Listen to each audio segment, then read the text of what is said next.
let's talk about my very budget-friendly, very basic nuclear preparedness kit. So I really don't prep for like nuclear war, nuclear apocalypse, anything like that. It's just not my thing. However, I do keep a few things just because my little anxiety brain won't let me totally ignore it. The first thing in my kit, and probably the biggest thing I recommend to people, is getting some form of potassium iodide. There's a million different kinds you can get. You can get the specific ones that are marketed for radiation, for a nuclear event, or you can just buy it as a supplement. These are both about the same price, but you do get way more in these. They're essentially the same thing. I would encourage you to look up the dosages for different ages of people and exactly what it does. It's definitely not the be-all end-all cure, but it is something good to have on hand. The next thing that I keep in my kit outside of this little box is plastic sheeting. So mine is under my bed. I'm gonna be honest, I'm being lazy. I don't feel like digging it out. This is a picture of what I have. It can be literally any construction sheeting. It honestly doesn't matter. The thicker, the better, but even Dollar Tree clear shower curtains or shower liners, those can work. A tarp can work. Trash bags can work in a pinch.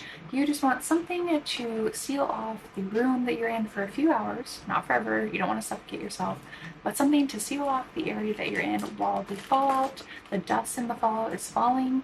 You kind of just want to protect it from getting in windows, getting in vents, things like that. I also keep a thing of duct tape specifically in this box for the same thing, sealing up cracks. So taping the windows, I would use this to tape over the plastic sheeting, but if you don't have plastic sheeting, you could just use this to tape around the seams of windows, doors, over the vents, things like that.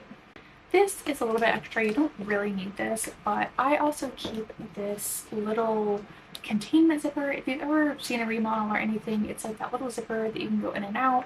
My intention with this would be to create kind of like a decontamination room if I had to, so that there could be a separate area, and this would be the door in and out of that area. The next thing I keep in my kit is a couple of these disposable, they're like the painter's coveralls. I have a few in my kit. I'll show you this one because the pictures on it is a little bit easier to see what it is. It's literally just the thing you see painters wear as a hood. It zips up, you put it over your clothes, so if you had to go outside, this would cover your clothes, and it makes it easier to decontaminate yourself. To go along with that, I have some gloves. These are chemical resistant gloves. I got them through work, but honestly, any gloves. Again, we're just kind of trying to cover our skin. And I have some very basic, these are almost like the chemistry goggles, if you ever wore those. These are from Walmart. They're like $1. They sell them at Dollar Tree as well. Just, again, covering our face, covering our skin, minimizing exposure. This is something that I made myself, so I am big on research. I feel like knowledge is always very important.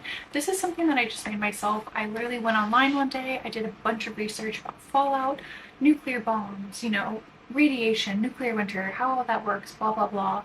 And I printed out quite a few pre-made PDFs. I got these from a bunch of different places. I want to say like FEMA, the Red Cross, there might even be some with the CDC.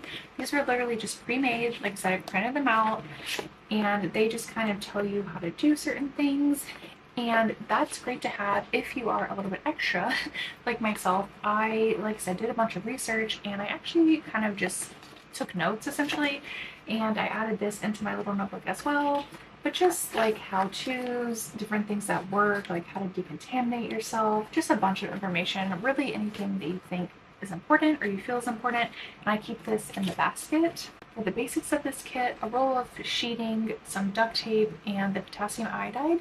You can pick this up for, I'd say, about $50, maybe $60 on either Amazon, Walmart, probably Home Depot.